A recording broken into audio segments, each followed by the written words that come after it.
empecé a buscar, porque vi un tema apasionante, que por favor, que nadie se levante ahora cuando lo diga, porque la primera vez que lo oyes suena rarísimo, ¿vale? Y bueno, pues teoría de muchos científicos que decían que los astros responden a un patrón hueco más que sólido y que la Tierra es hueca. Digo, vaya tela, ahí queda. Entonces, pues encontré una persona, el único que hablaba en España de este tema, y bueno, pues a partir de ahí vino al primer congreso. Ese vídeo a día de hoy lo han visto más de 1 millón de personas, del primer congreso de Ciencia y Espíritu, y pues digamos, la sorpresa es que es una persona polivalente, polifacética, con el que, pues bueno, habla de muchísimos temas, ¿no? Colaboro con él todos los viernes, nos oímos por la radio, él y yo, en el programa Camino del Misterio. Ahora vamos también juntos, invitados a otro congreso de Madrid. Además somos amigos, nos llamamos de vez en cuando. Oye, ¿has visto esto? ¿Qué te parece? ¿Qué tal y cual? Y para mí es un honor ser amigo suyo, porque para mí, lo digo sinceramente, y ahora que no me oye, para mí es el mejor, ¿vale? O sea que, la verdad. Bueno, ese millón de personas que vio ese vídeo, pues ha quedado pequeño. El otro día decimos en la radio un pequeño programa, y decía, oye, el vídeo que acabo de poner en internet, está en YouTube, en una semana ha tenido 200.000 visitas. Bueno, pues esa línea son todos los vídeos o audiovídeos que él pone. Su voz es muy... yo creo que la conoceréis enseguida. Y bueno, y este congreso es de alimentación. ¿Vale? Entonces, bueno, de alimentación, bueno, pues resulta que él, ahora lo contará, pues tuvo un accidente. A partir de ese accidente, pues bueno, engordó un poquito y investigó, como solo él sabe investigar, pues todo el tema de alimentación, con lo cual se ha hecho un experto.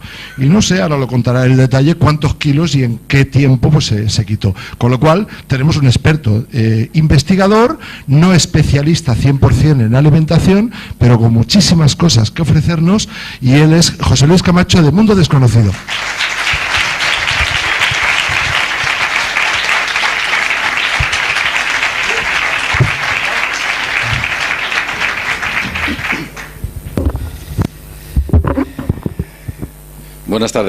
Buenas tardes a todos y gracias por estar aquí.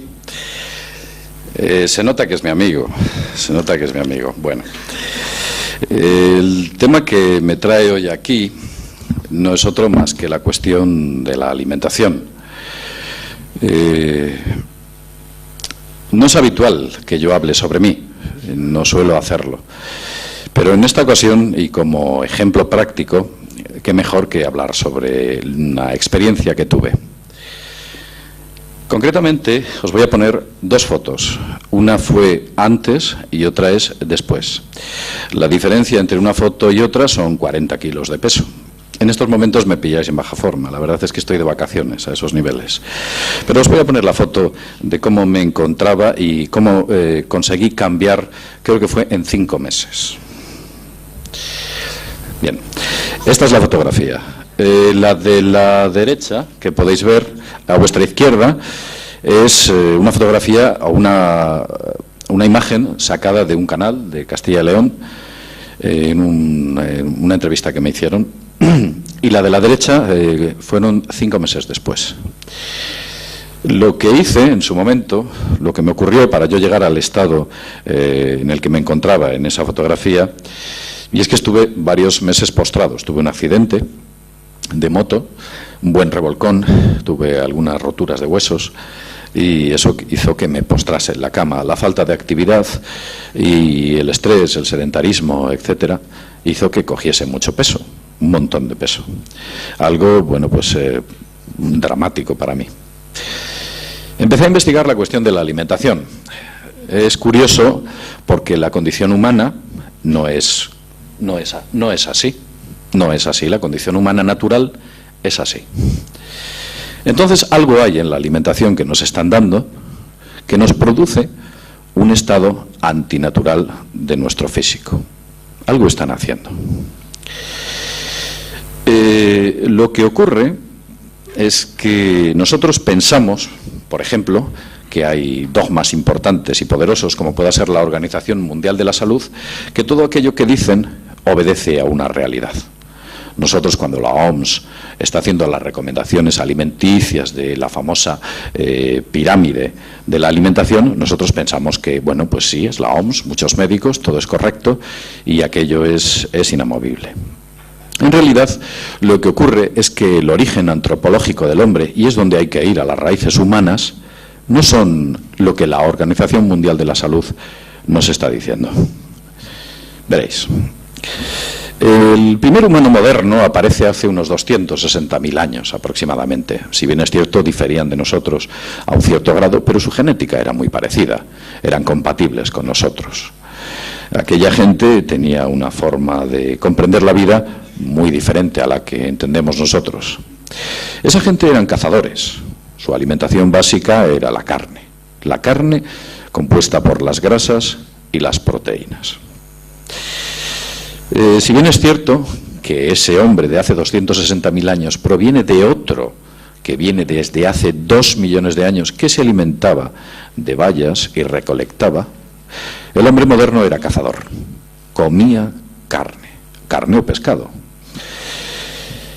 Su principal dieta, como ya he dicho, era la caza, pero ocurre una cosa muy extraña, y es que con las primeras culturas, concretamente la primera cultura o la primera organización humana, ocurre hace unos 8.600 años, hace ya mucho de esto, hay una datación, y la primera ciudad, que es la fotografía que podéis ver ahí atrás, es Catalcuyuk, tiene 6.600 años de antigüedad. Catalcuyuk se instaura dentro de un vergel, una zona maravillosa para cultivar cosechas, dentro de lo que es la antigua Turquía. En Catalcuyuk comienzan las primeras culturas y los primeros asentamientos humanos, y el hombre deja de ser cazador. Se produce un importante cambio en la dieta humana, pasa de comer grasas y proteínas a comer hidratos de carbono. Y esa adaptación tan brusca de 260.000 años a que en un breve espacio de tiempo se modifique esa alimentación a los hidratos de carbono, para el ser humano es una especie de contraste muy duro, un poco incompatible. El humano había adquirido una costumbre genética de asimilar las grasas y la carne de manera fácil, pero sin embargo los cereales le cuesta mucho asimilarlos. No obstante, el sedentarismo y el hecho de no tener que ir a cazar hace que la gente se vaya adaptando poco a poco a ese tipo de alimentación basada en los hidratos de carbono, que son los cereales. Veréis, este que tenéis aquí atrás es la máscara funeraria de Tutankamón. Seguramente que muchos hayáis tenido ocasión de verla. La momia de Tutankamón fue investigada durante mucho tiempo. ¿Cómo había muerto Tutankamón? Unos hablaban de algún tipo de enfermedad venérea, otros hacían hipótesis sobre algún tipo de enfermedad pues dramática que lo fulminó. Lo cierto es que este joven faraón murió con 18 años de edad. ¿Y sabéis realmente de qué murió Tutankamón? Como muchos de los faraones, de una enfermedad en los dientes, de enormes y terribles infecciones en los dientes. ¿Sabéis por qué sucedió? A los faraones les gustaba comer pan, y el pan, ya en la boca se vuelve azúcar, que es asimilado por el organismo. Y esos hidratos de carbono que en la boca se vuelven azúcares destruyen la dentadura. Es por ello que muchas y antiguas culturas y civilizaciones que se mantienen de manera aborigen hasta principios del siglo XX, cuando se les descubre y hay grabaciones, se pueden observar en ellos una perfecta y blanca dentadura de los aborígenes africanos y de los aborígenes de Sudamérica, incluso de la Polinesia y de Australia. Eso es una pauta común. Aquella gente tiene una dentadura perfecta, muy sana. Pero en el momento que el hombre blanco invade esas culturas e incorpora a su dieta los hidratos de carbono, su dentadura se echa a perder. Pero no solo su dentadura, sino que empiezan a aparecer enfermedades que aquellos aborígenes no tenían y disfrutaban de una gran salud. Esto se puede ver claramente en una serie de aborígenes australianos que todavía quedan y que viven en el sur de Australia, cuyas costumbres se siguen manteniendo ancestralmente, viven de la pesca y de la caza. Os voy a poner una foto y observar el físico que tiene esta gente, incluso los ancianos. Estos son aborígenes australianos. Su dieta solo son grasas y carne. Como veis, parece que los han sacado de una pista de atletismo de los 100 metros. Tienen un físico estupendo. ¿Por qué? Porque no comen hidratos de carbono. Solo están comiendo grasas y proteínas. Ni más ni menos. Al introducir los hidratos de carbono en aquellas culturas, las destruimos. Esto es algo habitual. El hombre blanco, cuando lo invade, lo destruye. Es una especie de virus. Ya lo decía el señor Smith en la película Matrix. Bien, sé que hay mucha gente que es vegetariana. El vegetarianismo es compatible con este tipo de alimentación, pero el vegetarianismo tiene una característica especial. Y es que los azúcares que incorpora el organismo, en muchas ocasiones, no son de una cadena de igual complejidad que la de las harinas refinadas que provienen del refinamiento especulativo de los cereales, que es lo que realmente produce las enfermedades en todo el organismo. Pero las enfermedades que produce, bueno, estoy hablando de la gente que es vegetariana, os pondré una imagen sobre el mismo. Las enfermedades que producen el vegetarianismo son muy pocas, diréis. Lo cierto es que nuestra vida occidental es totalmente compatible con esa forma de entender la vida de aquellas personas que son vegetarianos, ovo-vegetarianos o lacteo-ovo-vegetarianos. Pero la naturaleza humana, el ser humano en sí, es al 90% carnívoro. Porque venimos de una tradición de 260.000 años de seres carnívoros.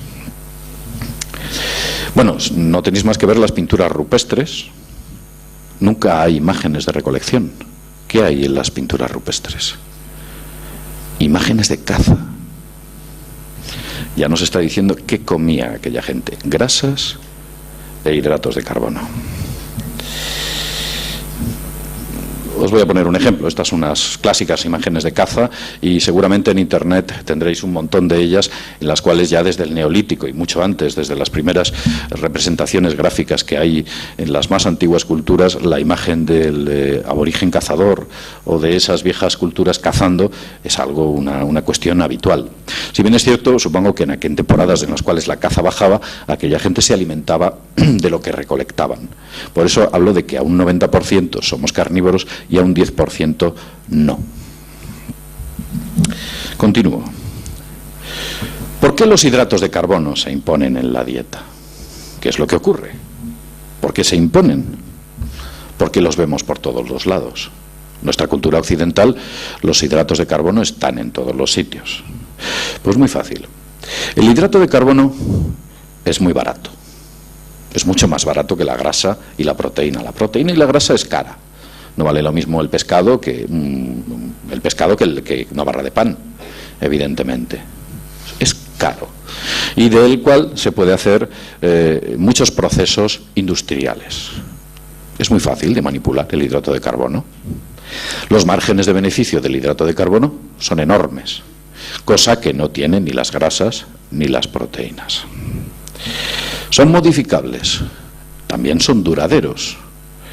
Tienen muchas características, entre otras la de generar enfermedades, porque son incompatibles con el organismo humano, a ciertos niveles. Veréis, si vosotros entráis a un supermercado, veréis que gran parte del abanico, de la oferta que ese supermercado nos ofrece, está llena de hidratos de carbono. Observar la etiqueta. Veréis que un 30, 40, 50 y hasta el 80% es la composición de todos los alimentos que hay dentro de un supermercado. Y es curioso porque los alimentos que llaman light, una palabra muy especulativa, que en realidad son bajos en grasas, pero altísimos en hidratos de carbono. Y hay gente que toma muchos alimentos light y no adelgaza, sencillamente porque está suministrando a su organismo aquello de lo que no es compatible. El organismo convierte los hidratos de carbono en grasas casi de manera instantánea. Ya he dicho que incluso en la boca se vuelven azúcares. Por eso nuestra dentadura se deteriora, por esos hidratos de carbono. Continúo al respecto. El negocio va más allá. Cuando estoy hablando de que este tipo de cuestiones se están imponiendo, el hidrato de carbono se impone, en general es un gran beneficio, que afecta también a la industria farmacéutica. ¿Por qué afecta a la industria farmacéutica positivamente? Bueno, pues porque, por ejemplo, en el negocio de la estética humana, es interesante que se siga manteniendo una estructura alimenticia basada en los hidratos de carbono. Liposucciones y todo tipo de tratamientos estéticos de cirugía pasan o se producen gracias a esta enorme cantidad de hidratos de carbono que metemos a nuestro organismo. También las clínicas de belleza, como ya he dicho, y un montón de medicamentos de grandes empresas que se dedican a la alimentación, a la farmacia, dedicados a eliminar lo que ellos llaman las grasas. Hay un montón de medicamentos, cuando en realidad el problema no está en las grasas. El problema está en los hidratos de carbono. Ese es nuestro hándicap. Como ya he dicho, la oferta en los supermercados es muy vaga en lo que es alimentos altos en grasas y en proteínas. Pero lo que sí que podemos encontrar son muchos hidratos de carbono, que los hidratos de carbono, hemos estado hablando de que producen enfermedades en nuestro organismo y una serie de cuestiones adicionales muy curiosas. Veréis. Los hidratos de carbono generan síndrome de abstinencia. El mono, igual que la gente cuando fuma, tiene ganas de fumar, pues cuando a ti te faltan hidratos de carbono, te entra mucha hambre, muchísima hambre. Es insostenible. El mono que produce la falta de hidratos de carbono, azúcares, glúcidos. ¿Por qué produce eso? Pues yo os voy a dar un dato. Si cogéis una molécula de cocaína y una molécula de azúcar, la diferencia entre ellas es un átomo de hidrógeno. Es una estructura molecular diseñada para que cuando se incorpora dentro de nuestro organismo nos incita a seguir y cada vez con más ganas. Y cuando estamos deprimidos comemos más y nos deprimimos porque engordamos. Y cuando engordamos nos deprimimos y seguimos comiendo más. Un extraño círculo vicioso. Nos deprimimos. Es curioso. Son alimentos diseñados.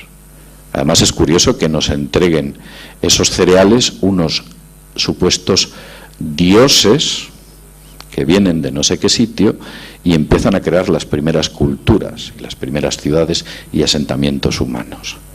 Parece que todo viene predestinado. Bien, luego hay otra cuestión importante. Si os dais cuenta, los medios de comunicación imponen unos roles de belleza. Imponen unos roles de belleza que en ocasiones son incompatibles con el modelo de alimentación que nos ofrecen. Tú me dices que tengo que comer esto, pero me dices que tengo que tener un físico de este tipo. Aquello es incompatible. Nos disocian. La disociación en el ser humano crea confusión. Porque si yo como lo que tú me das y me pides lo que me pides para mantener ese rol estético, nunca lo voy a conseguir. Y el hecho de que yo no alcance la meta que tú me propones me induce a una frustración social que horada mi voluntad. Pero esto es algo habitual. No solo ocurre en la alimentación, ocurre en otras muchas cuestiones adicionales. En realidad, lo que ocurre es que cuando el hombre, la mujer, el ser humano, engorda, se vuelve indolente, inactivo, se vuelve sedentario y fácilmente influenciable. Cuando nosotros cogemos peso, nos volvemos más débiles. Pero cuando mantenemos una estructura física fuerte, nuestro templo que es el que sostiene nuestra alma, que es nuestro cuerpo, cuando se mantiene sano y fuerte, nos permite tener una voluntad más poderosa y más difícil de bradar.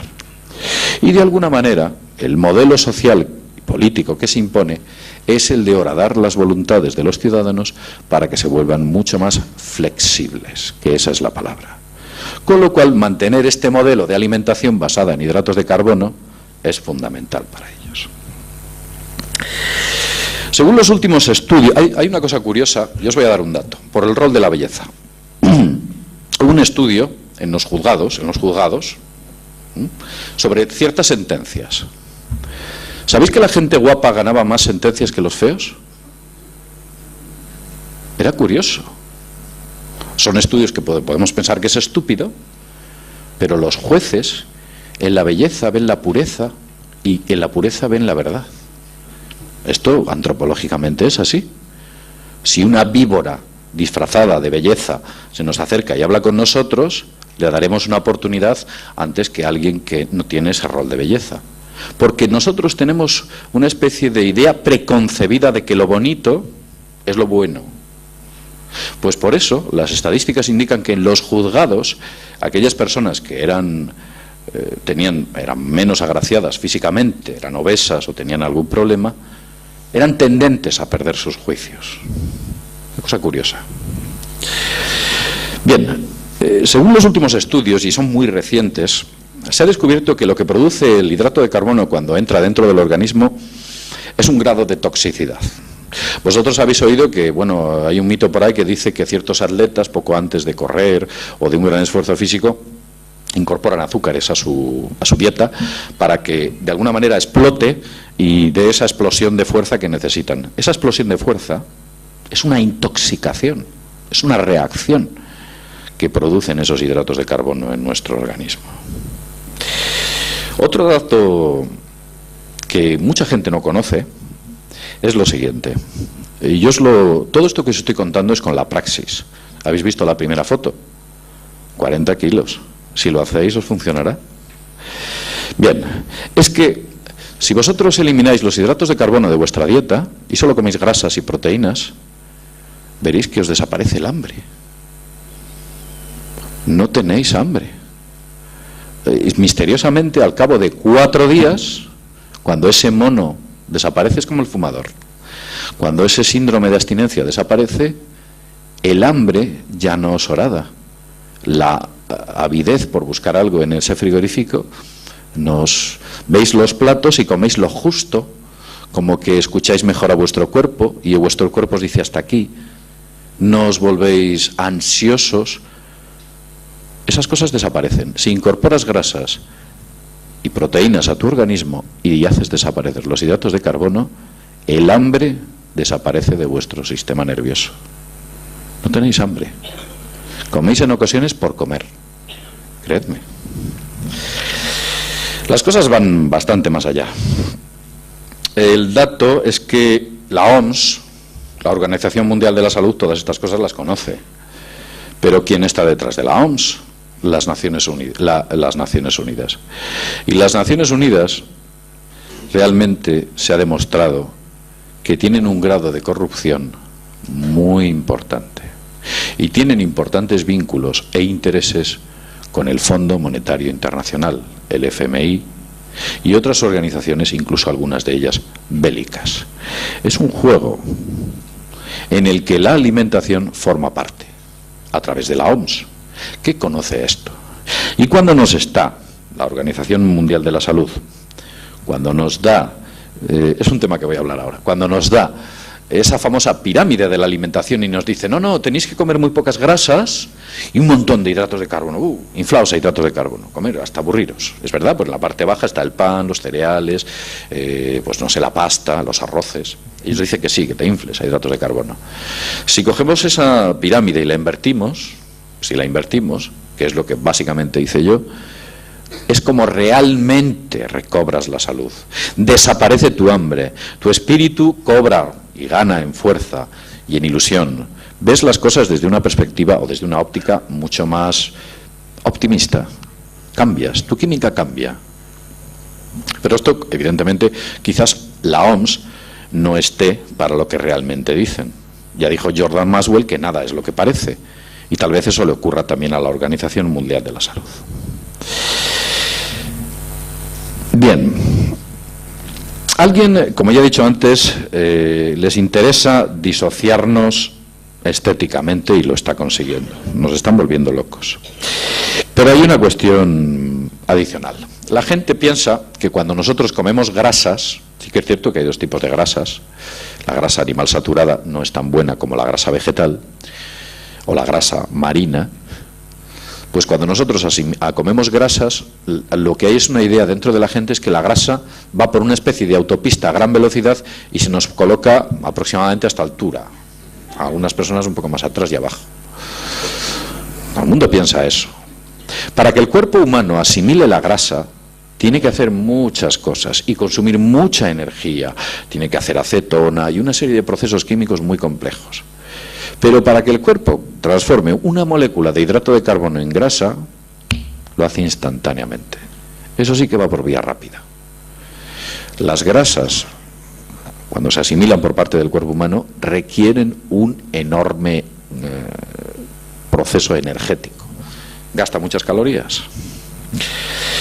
Vamos a pasar a otro punto, porque no solo nos hemos centrado en las grasas, en los hidratos de carbono y en las proteínas. ¿Qué función tiene cada uno y cómo debería operar sobre nosotros?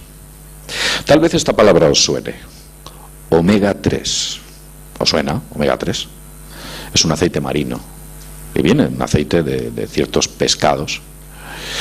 Ese aceite, dentro del organismo, es oro líquido. Los efectos que produce son alucinantes. Es el mejor remedio antidepresivo que existe. El omega 3, el más poderoso antidepresivo que existe. Y funciona. Algo que está encubriendo a la industria farmacéutica, favoreciendo medicamentos basados en la fluoxetina, creando antidepresivos, como tales como el Prozac. Remedios y aceites naturales como el omega 3 lo que hacen es que alimentan la amielina, que es una especie de grasa que rodea nuestras neuronas, y la hace florecer. Si hacéis la prueba y tomáis unas pastillitas de omega 3 durante una temporada, empezaréis a notar como vuestras ganas de vivir, vuestro optimismo y vuestra forma de ver la vida mejora notablemente. Yo os instaría a que hicierais la prueba o a recomendar a aquellas personas que están padeciendo procesos depresivos a que intenten aportar a su organismo algún complemento basado en omega 3. Y luego hay otra cuestión, independientemente del omega 3, que a mi juicio también es dramática. No sé si os dais cuenta que las vitaminas están a la baja. En los centros de salud nadie receta vitaminas. Los médicos no las recetan. La Seguridad Social no las cubre. Y su utilización cada vez es más pequeña, en pro de medicamentos complejos y caros. Las vitaminas son muy baratas, fáciles de sintetizar, baratas, y que producen en nuestro organismo resultados impresionantes. Porque algunas de ellas, debido a nuestro entorno de vida tan artificial que nos han impuesto, hacen que suframos importantes carencias de vitaminas. Si incorporamos vitaminas a nuestro sistema con una cierta regularidad, veremos que ese espíritu se fortalece. Y todo aquello que nos hace fuertes y todo aquello que nos hace resistentes, parece que hay ciertos poderes que no le interesa. ¿De acuerdo? Y entre esas cosas está el omega 3 y las vitaminas. Eso nos hace fuertes, endurece nuestro espíritu, lo hace fuerte. En pro de los antidepresivos, que esos sí que los recetan. Y por cierto, con mucha alegría. Cada vez las recetas de antidepresivos no solo son con mucha alegría, sino que a los niños de corta edad se les receta de una manera como bastante habitual. Este niño es hiperactivo, hay que darle un antidepresivo. Y si veis que sigue hiperactivo, le dais 2, y si no, toda la caja. Bien. Vamos a continuar. Veréis, hay una cuestión muy extraña, yo le llamo el misterio de las calorías. Esto es francamente alucinante. Os cuento.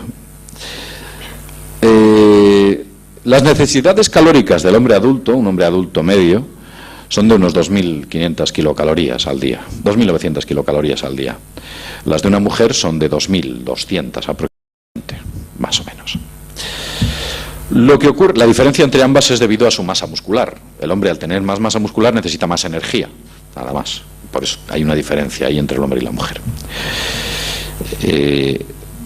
A nivel cerebral y a otros niveles del organismo, pues somos exactamente iguales. Lo único que nos diferencia es la masa muscular.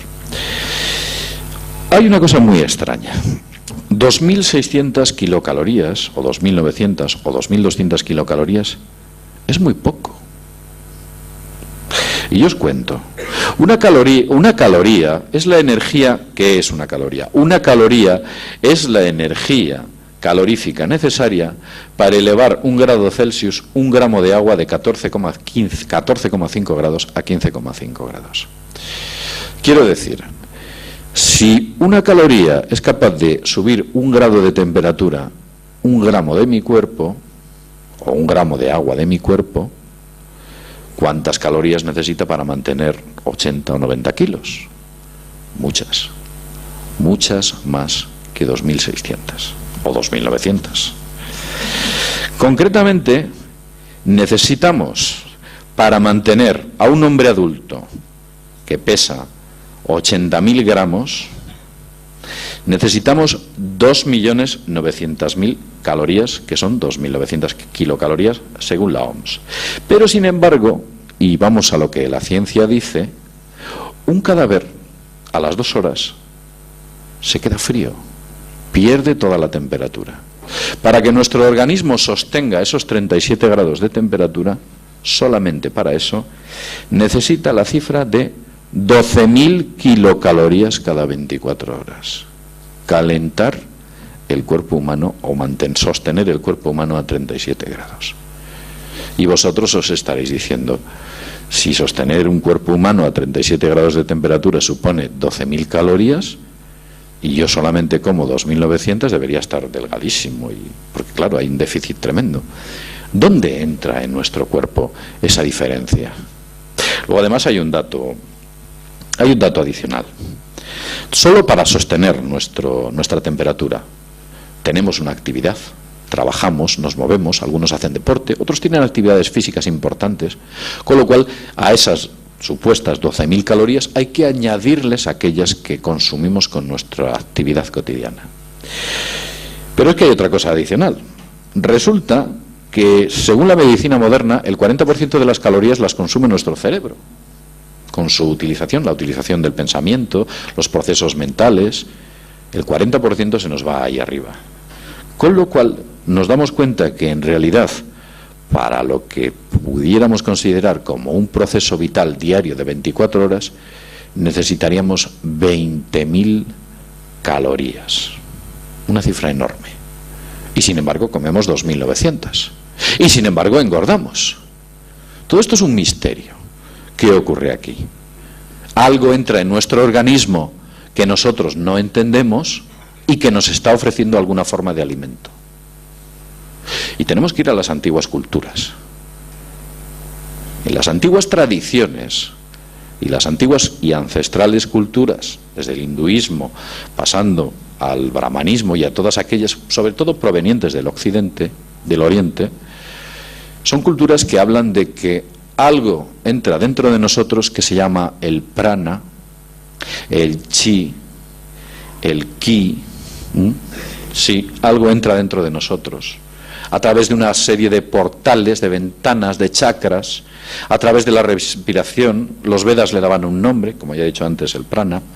Algo entra a través de nuestro organismo, una forma de energía que nos sustenta y que adicionalmente nos mantiene, independientemente de la comida, como un aporte calórico dentro de ese oxígeno que respiramos.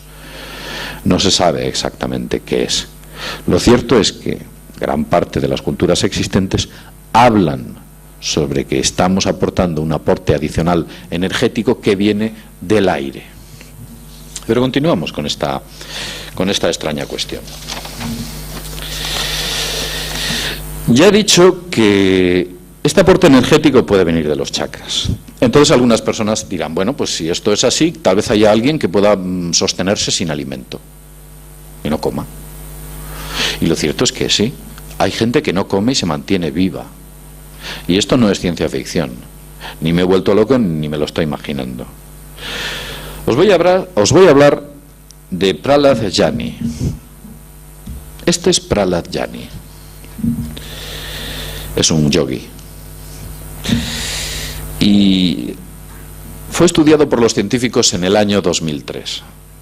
Básicamente porque no hace decenas y decenas de años que este hombre, que aparece aquí atrás, no come nada y bebe un sorbito de agua cada 15 días.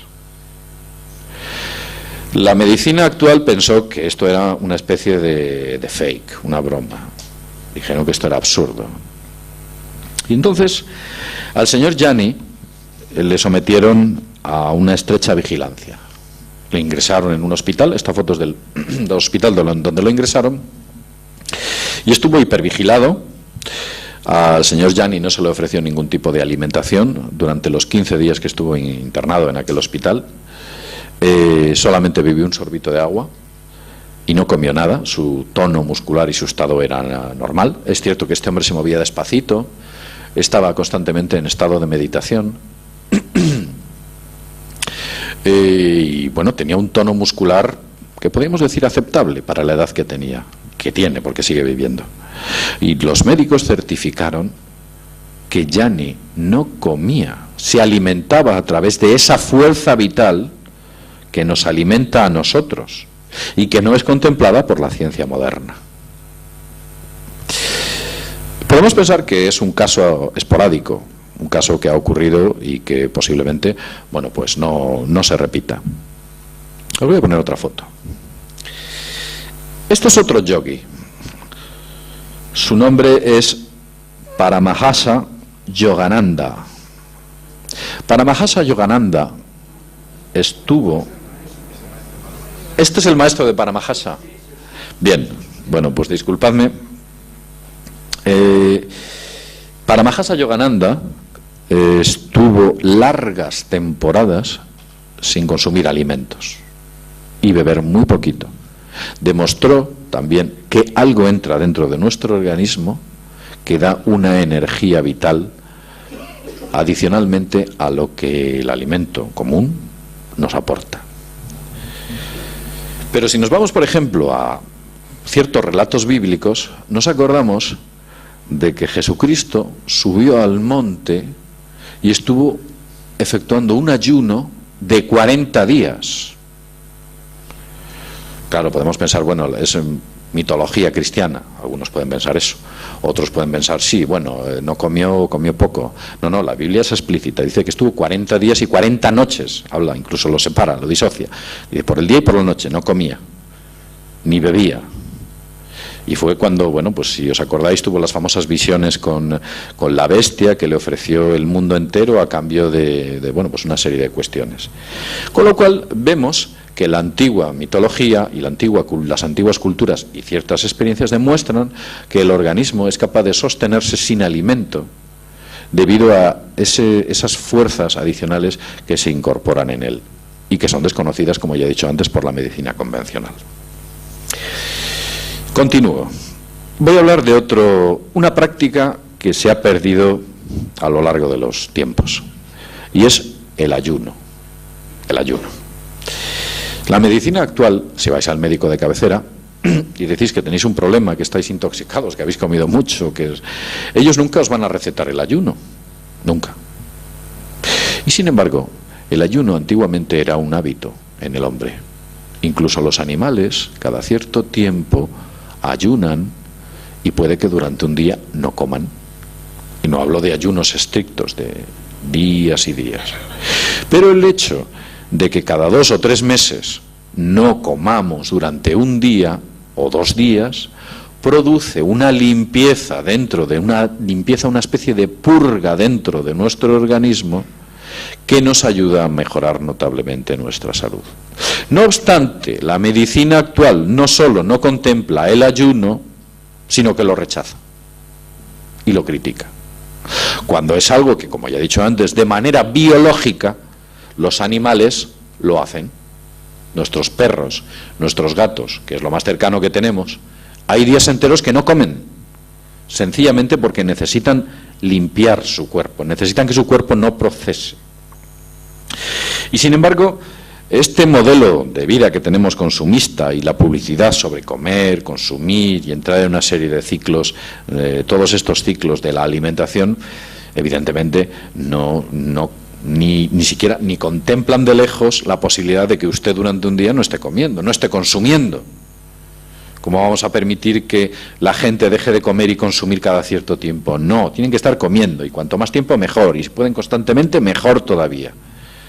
Con lo cual vemos que al final todo este tipo de cuestiones obedecen a un proceso de marketing cuyos intereses trascienden a nuestras necesidades y por supuesto a nuestra salud, como siempre ha sido. Cuando al principio he estado hablando sobre los hidratos de carbono, y en mi experiencia habéis visto, visteis que perdí mucho peso, en los datos de mi colesterol, pese a comer muchísimas grasas, quedaron perfectos. Los análisis sanguíneos que me hicieron quedaron perfectos. Y sin embargo, cuando metía muchos hidratos de carbono, estas analíticas se volvían locas, en muchas cantidades de problemas con los triglicéridos, problemas con el grado de glucosa en la sangre y problemas, por supuesto, de colesterol. Se disparaban cuando yo incorporaba muchos hidratos de carbono en mi dieta. Pero en el momento que los retiras, lo que es los componentes sanguíneos adecuados se sitúan en un punto idóneo.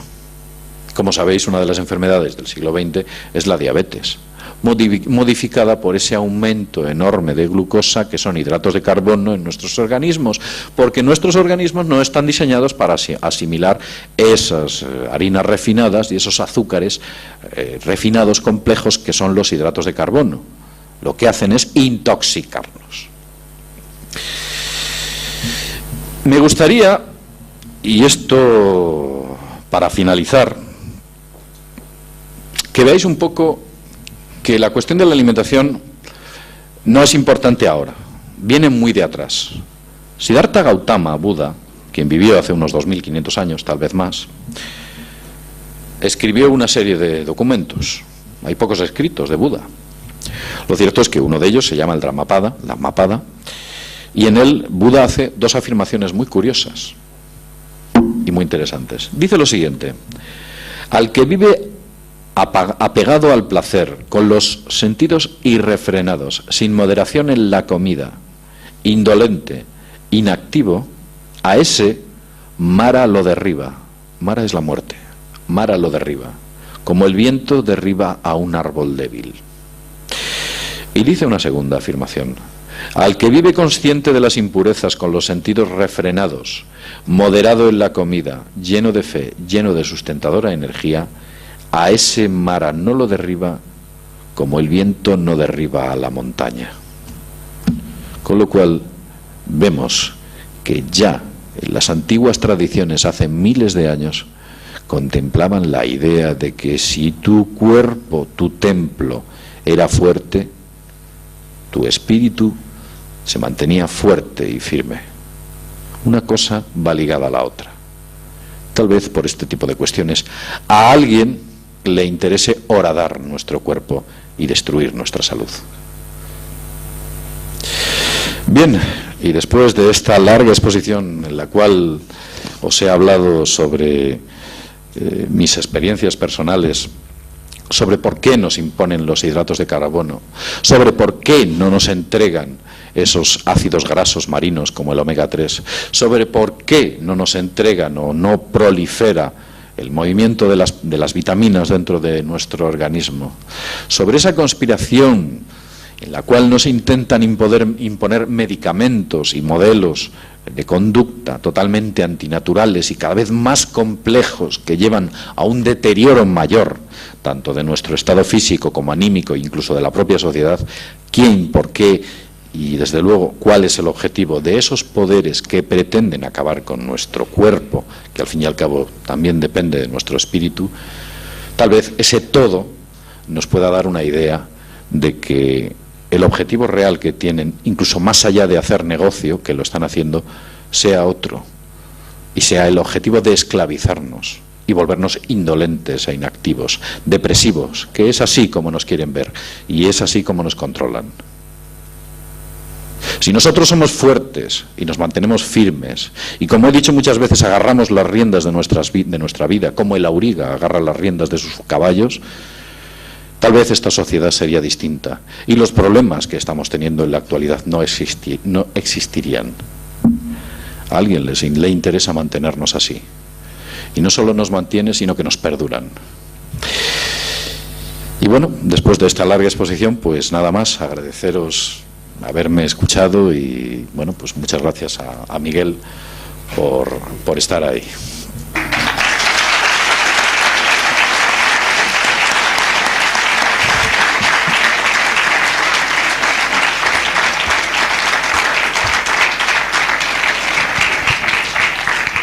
Gracias.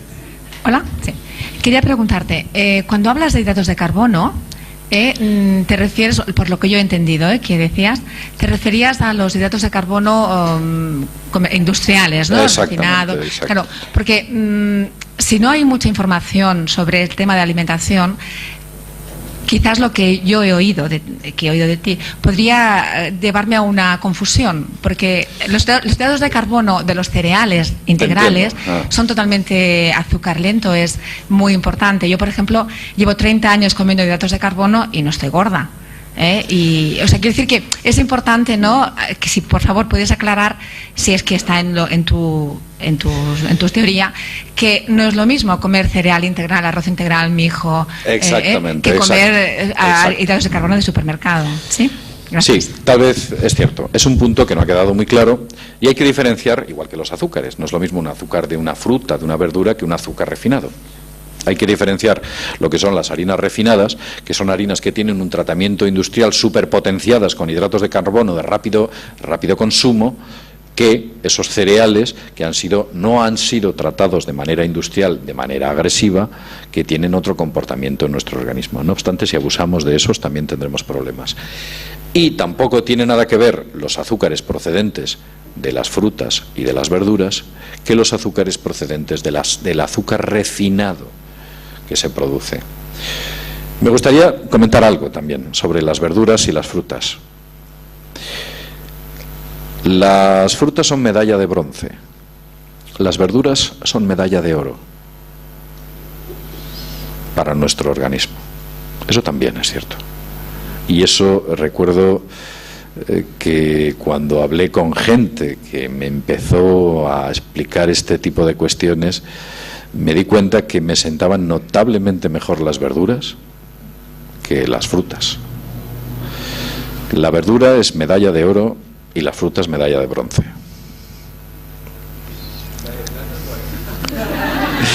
Bueno, en realidad es una forma... vamos a ver, eso es absurdo. Estoy tratando de decir a qué nivel está una y a qué nivel está otra. ¿Ya te has despedido? Sí. Pues un aplauso, que no sé si te lo han dado. ¿Ya lo habéis dado? 2.